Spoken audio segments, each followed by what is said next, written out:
इंतजार में आदमी बेकरार भी होता है और बेसब्र भी हो जाता है। तो इंतजारी, बेकरारी, बेसब्र, इस तरह की बात उनके इससे निकली। तो एक दिन शाद साहब ने कहा कि शब्बीर भाई, इंतजार प्यार क्या इम्तहान लेती है और उस आदमी के बारे में सोचने का मौका भी देती है। तो इस तरह से ये सारी चीजें चली। अब मैं ज्यादा ये नहीं लूंगा, हमारी आपकी बात चल रही थी और मैं एक चीज बता देना चाहूंगा अपने वेद भैया से कि यहाँ जो चंद्रपुर से और लोगों से आए हैं, आप जानते होंगे एक जावेद खिरडी नाम का है सोलापुर से। आप चंद्रपुर मेरी ससुराल है। तो ठीक है, वैसे वेद भैया का मामला अलग है।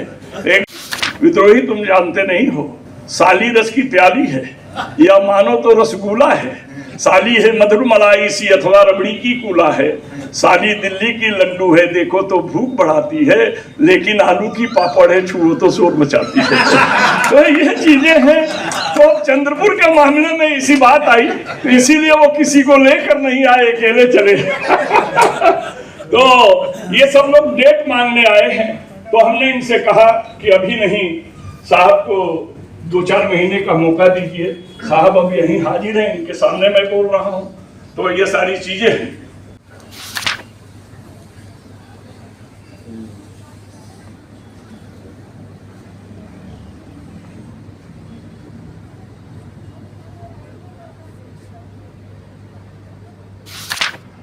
ईश्वर उन्हें अपने चरणों में जगह दे। कि हम लोगों को उस बात को सुने बगैर रहना नहीं आता। तो वेद प्रकाश जी, हमारे उस्ताद ने एक बार एक बात कही थी और कितनी बड़ी बात कही थी सियासत पर, जिसको हम 4 लाइन में आपके सामने कहते हैं। जिन्हें ख्याल नहीं खुद अपने ख्यालों का, जिन्हें ख्याल नहीं खुद अपने ख्यालों का, वही ख्याल करेंगे मेरे ख्यालों का।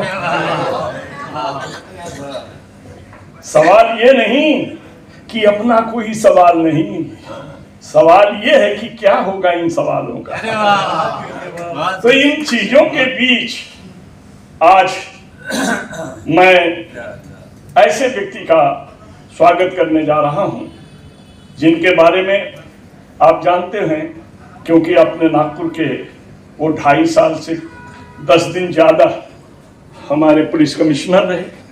इससे पहले भी वो हमारे शहर में डीसीपी भी रहे, यहाँ तक कि क्राइम के ज्वाइंट सीपी भी रहे, एडिशनल सीपी भी रहे।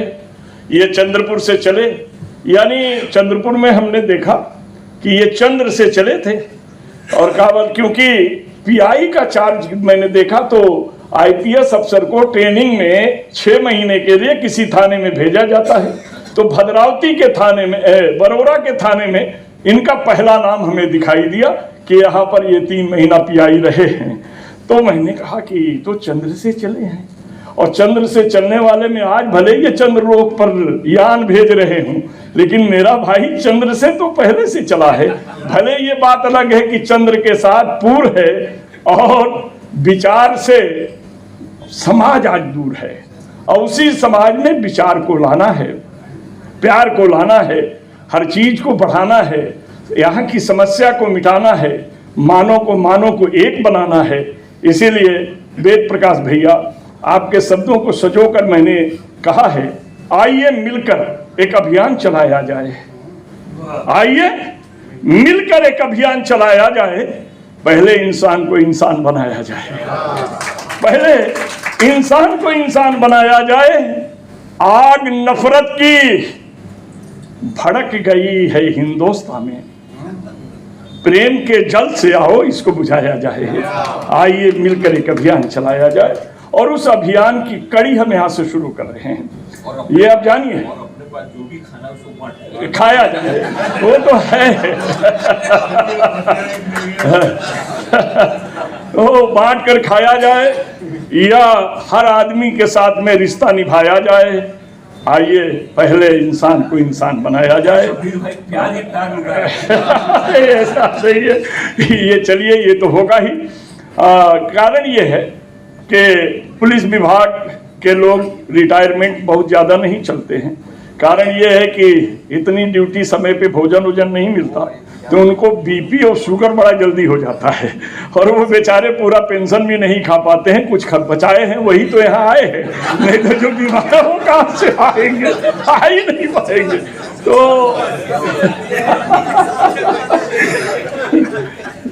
ये स्थितियां हैं।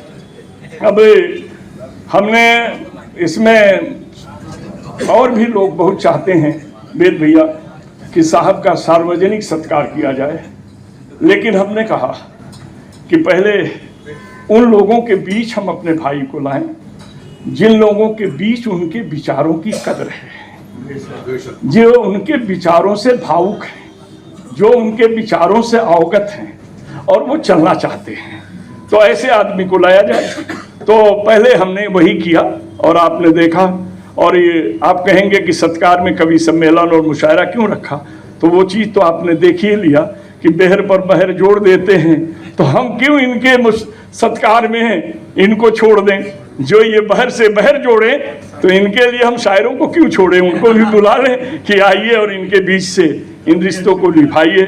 अब आप जानते हैं सबसे बड़ा कष्ट का बात है, अभी फोन हमारी पत्नी का था और उसने कहा कि जब हमारे परिवार के आदमी का स्वागत कर रहे तो आपने मुझे क्यों नहीं बताया। अरे हमने कहा कि हम कर रहे तुमको क्यों बताएं।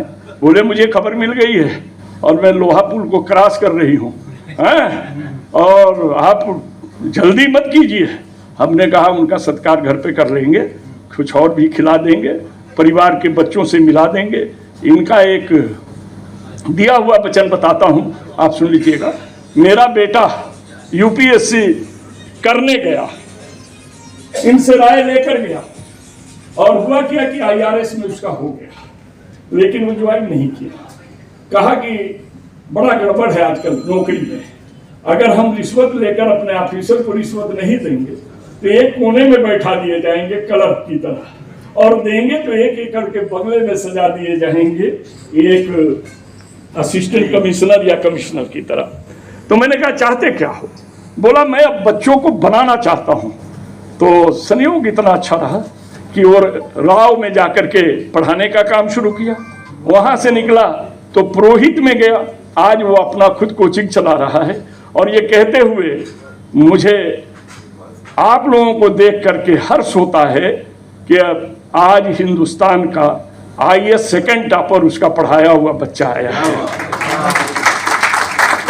तो वो चलाता है और पढ़ाने में केवल 1000 रुपया फीस लेता है सर, क्योंकि उसने कहा कि पैसे वाले तो कहीं भी पढ़ लेंगे, गरीब कहाँ जाएंगे। तो इसलिए उसने कहा और ये चलता है। और उसका मैं नंबर भी दे देता हूँ, कोई चाहे तो उसका यूट्यूब पर रहता है 8055878692, ये उसका नंबर है, यूट्यूब पर भी मिलता है। 4 पंक्तियाँ लिख के दिया। इस बार उसी बेटे ने कहा कि आप तो उनको देते रहते हैं, मैं अंग्रेजी में कविता उन पर लिख देता हूं और आप मोमेंटो पर दीजिएगा। तो मोमेंटो पर वही है और उसको पढ़ के सुनाने का काम हमारे तौसीफ बाबू करेंगे। मैं उन्हें बुलाना चाहता हूं कि वो आए। Of wisdom, his insights take flight. In his heart flows a river of compassion, wide and deep. For the needy and lost, an open door he does keep. Through justice corridors his footsteps resound, blending law and kindness where hope is found. Honored with the President's Medal, a symbol of his grace, his life a unique blend of service and scholarly embrace.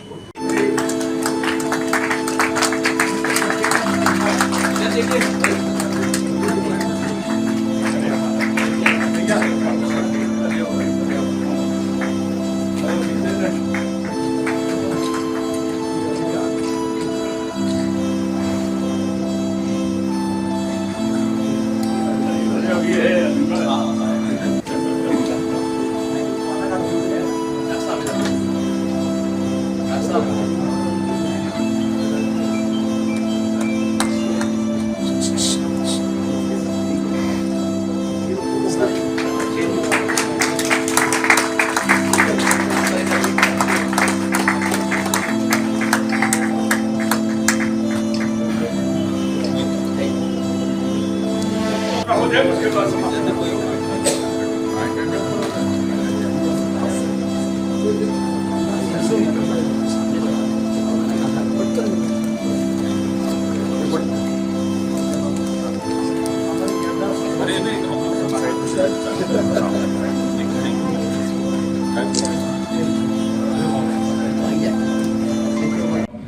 के बाद तो आराम ही करना है, समाज सेवा ही करनी है। तो और ऐसे भी पोल्यूशन नागपुर में कम है, दिल्ली में इतना पोल्यूशन है कि बता रहे हैं डॉक्टर कि एक दिन में 25 सिगरेट पीने के लायक है। 22-23 साल में आदमी को लंग कैंसर का प्रॉब्लम हो रहा है। बॉम्बे में इतना पोल्यूशन है। तो रिटायरमेंट के बाद जीवन आनंद से हो, शायरी करो, कविता करो, ईश्वर की भक्ति करो, लोगों का सोशल वर्क करो और आराम से कम पोल्यूशन वाला शहर नागपुर में रहो। तो एक बार फिर मैं शबीर भाई का आभार मानता हूँ। और इन्होंने मुझको बताया, मैं तो कार्यक्रम को टाल रहा था लेकिन रोज फोन करते थे। मैं बोला कि शबीर भाई रहने तो, बोले नहीं आप नहीं बताओगे तो भाभी जी से मैं परमिशन लूंगा। तो शबीर भाई को आभार क्या मानो, ये भाई हैं, हमेशा हम लोग साथ रहे हैं, हमेशा दूसरे तीसरे दिन बात होती है और इतना इन्होंने प्रेम दिया। यहाँ पे हमारे वेद प्रकाश भाई साहब आए, इनसे भी बहुत पुराना संबंध है। हमारे सर सावरकर सर आए, सागर खादी वाला और जफर कलीम साहब, और आप सब यहाँ पे आए। हमारे सारे पुलिस ऑफिसर्स आए हैं जो बहुत साथ में काम किए हैं, बहुत लोगों ने प्रेम दिया है, हम लोगों ने एक साथ काम किया है। तो एक बार आप इतने लोग आए, शुरू में आए तो बहुत कुर्सियां खाली थी, अभी हमारे बहुत सारे भाई खड़े हैं, कुर्सियां सब भर गई है। ये आपके प्रेम का सबूत है और हम लोग आगे भी काम करते रहेंगे। ऊपर वाले का, ईश्वर की जो सेवा है, खिदमत है, उसको करते रहेंगे। इस जिंदगी का मकसद मैं सबके काम आऊं, इस जिंदगी का मकसद मैं सबके काम आऊं, मैं चराग रह गुजर हूं, मुझे शौक से जलाओ।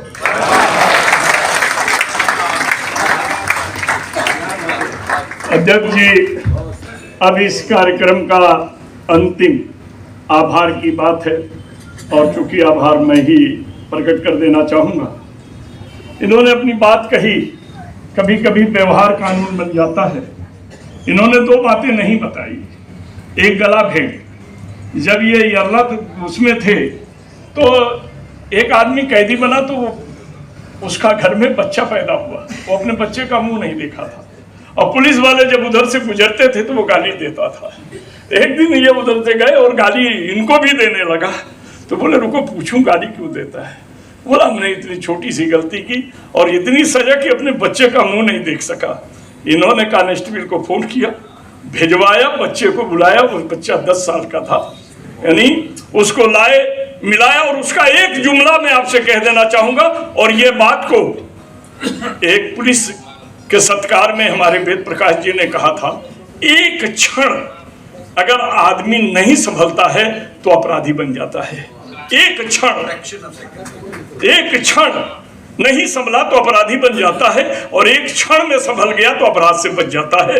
तो वो नतीजा, उसने कहा एक क्षण मुझसे क्रोध नहीं रुक सका तो मैं बन गया। इन्होंने गला भेंट कराया। आज महाराज सरकार ने गला भेंट कार्यक्रम शुरू कर दिया है, छोटे बच्चों को अंदर बुलाकर बाप से गला मिलाने का काम करता है। दूसरी बात, अभी इन्होंने कहा फुटपाथ वाली बात, उस पर इन्होंने हंसते हंसते उस समय कहा था तो मैंने थोड़ा सुधार कर दिया था कि फुटपाथ पर हम बैठे तो नजरों में आ गए, उनसे नहीं सवाल जो फुटपाथ खा गए। बड़े बड़े लोग एक एक एकड़ जमीन लेकर सरकार की बैठ गए, उनको नहीं हटाते हो और ठेले वाले केले वाले को धक्का लगाते हो। यह बातों के जरिए गरीबों के साथ जुड़ने की बात है। मैं आभार किसका मानूं? आभार तो मैं सबका मानूंगा, क्योंकि वो ईंट नहीं दिखाई देती है जिस पर इमारत खड़ी रहती है। संगमरमर ऊपर के दीवारों पर लगाया जा सकता है, लेकिन जिस पर पूरी इमारत खड़ी है वो मिट्टी में रहती है, जो दिखाई नहीं देती है। इस कार्यक्रम के पीछे भी हमारे कुछ ऐसे लोग हैं जो हमें प्रेरित करते रहे कि भैया उनका होना चाहिए। बल्कि मैं एक नाम लेना चाहूँगा, उनका आभार भी मानूंगा कि रमेश मेहता साहब यहाँ थे, बैठे होंगे। तो उन्होंने कहा कि आप ये, मैंने उनसे राय लिया, क्यों लिया ये भी बता दूं। सारे पुलिस रिटायर वालों का हमारे पास नंबर नहीं था, उनसे नंबर लेने के लिए राय लिया। उन्होंने कहा आप अच्छा काम कर रहे हैं, करिए। फिर उन्होंने प्रेरणा दी और हम आगे बढ़े। दोस्तों, जो हमारे अध्यक्ष ने कहा कि हमने उनका सत्कार नहीं, हमने अपने आप का सत्कार किया है, क्योंकि उन्होंने जो प्यार दिया है उस प्यार को ही अधिकार बना करके हम चले हैं।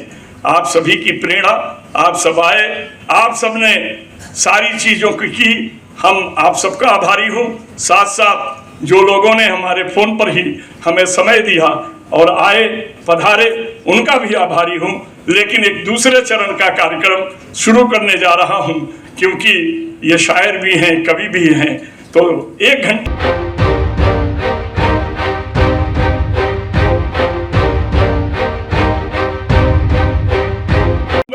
तुम तो पत्थर हो, बताओ कि कहाँ जाओगे।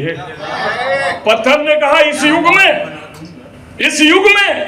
कलयुग में मेरे जाने की बात करते हो, इस युग में कलयुग में मेरे जाने की बात करते हो, बड़े अनजानी सी बात करते हो। एक नारी तरस खाएगी, सिंदूर का टीका लगाएगी, मुझे पत्थर से देवता बनाएगी। एक नारी तरस खाएगी, एक नारी तरस खाएगी, सिंदूर का टीका लगाएगी, मुझे पत्थर से देवता बनाएगी। विद्रोही तुम हाथ लगाओगे तो दंगा फसाद हो जाएगा, भारत देश अपना बर्बाद हो जाएगा। तुम हाथ लगाओगे तो दंगा फसाद हो जाएगा, भारत देश अपना बर्बाद हो जाएगा। दोस्तों, बस एक और कथा कहकर मैं अपनी जगह ले लूंगा। कारण यह है, ये हमारी हालत है जो उपाध्याय जी के सामने मैं कह रहा हूं। हमारी हालत क्या देखें, जी रहे हैं हकीर बनकर हम, जी रहे हैं हकीर बनकर हम, और हाले तबाह क्या होगा। जी रहे हैं हकीर बनकर हम, और हाले तबाह क्या होगा। जुल्म सहते हैं कुछ नहीं कहते, इससे बढ़कर गुनाह क्या होगा। जुल्म सहते हैं कुछ नहीं कहते, इससे बढ़कर गुनाह क्या होगा। यहाँ पे इतनी अच्छी शायरी हो रही और बड़े बड़े शायर बैठे हैं और मैं तो बोल चुका हूँ, लेकिन आपने रिक्वेस्ट किया तो मैं 2-4 आपको सुना देता हूँ। समंदरों को नया रास्ता दिया जिसने, समंदरों को नया रास्ता दिया जिसने, हजार राजों से पर्दा उठा दिया जिसने, किसी की प्यास पे आ गया जब तरस उसको, सुलगती रेत में दरिया बहा दिया।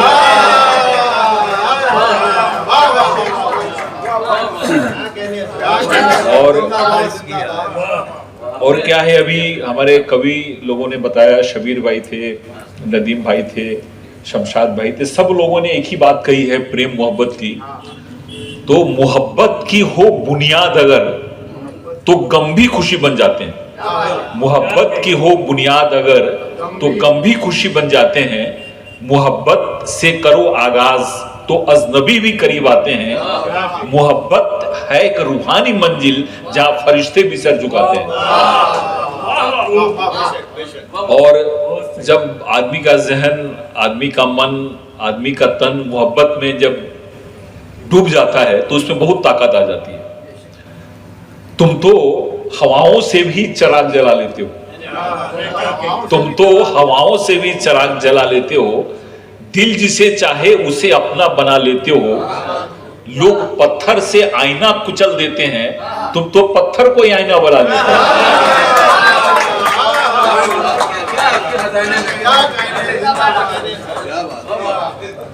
और नजर नजर में उतरना कमाल होता है। एक हमारे भाई ने सुनाया था कुछ कमाल की बात। नजर नजर में उतरना कमाल होता है, नजर नजर में बिखरना कमाल होता है। बुलंदियों पर पहुंचना कोई कमाल नहीं, बुलंदियों पर ठहरना कमाल होता है। और अभी हमने एक फिलहाल में एक कविता बनाई थी, तो वो कविता मैं आपको सुना देता हूँ। हिंदुस्तान पे अपनी जो मखलूत तहजीब है, कल्चर, उसको सुनाया था। वेद मंत्रों की ध्वनि में हूँ, वेद मंत्रों की ध्वनि में हूँ, उपनिषदों की वाणी में हूँ।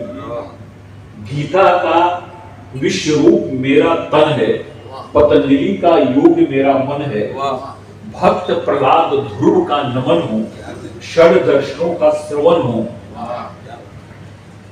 पुराणों की मोहक कथाओं में हूँ, दुखी मानव की व्यथाओं में हूँ, राम के धनुष का अमोघ बाण हूँ, कृष्ण का सुदर्शन चक्र महान हूँ, बुद्धि की करुणा हूँ, महावीर की धारणा हूँ, नानक का संदेश हूँ, सूफियों का देश हूँ, गिरजाघर की प्रार्थना हूँ, पारसियों की अग्नि याचना हूँ, लिच्छवी का गणतंत्र हूँ, राजा पौरुष जैसा स्वतंत्र हूँ। और बड़ी मोहब्बत के साथ यहाँ आए, न जाने क्या क्या तकलीफ उठाए ये मैं नहीं जानता, लेकिन आप आए इसलिए मैं आपका आभार मानता हूँ और आप इसलिए आ गए इसका हमदर्द प्यार मानता हूँ। दोस्तों, हमारे भाई ने इन्होंने कहा बात से बात निकल जाती है, मैं इसी बात के साथ शुक्रिया अदा करके खत्म करूंगा कि अपने मेहनत का फल, समस्याओं का हल, आने वाला कल, उस पर छोड़ दीजिए और उसी से नाता जोड़ लीजिए। मन से ईर्षा, द्वेष, काप, कपट, अहंकार को मिटाएंगे तो इसी हृदय में प्रभु राम को पाएंगे। क्या बात, क्या बात। तभी इसी हृदय में प्रभु राम को पाएंगे।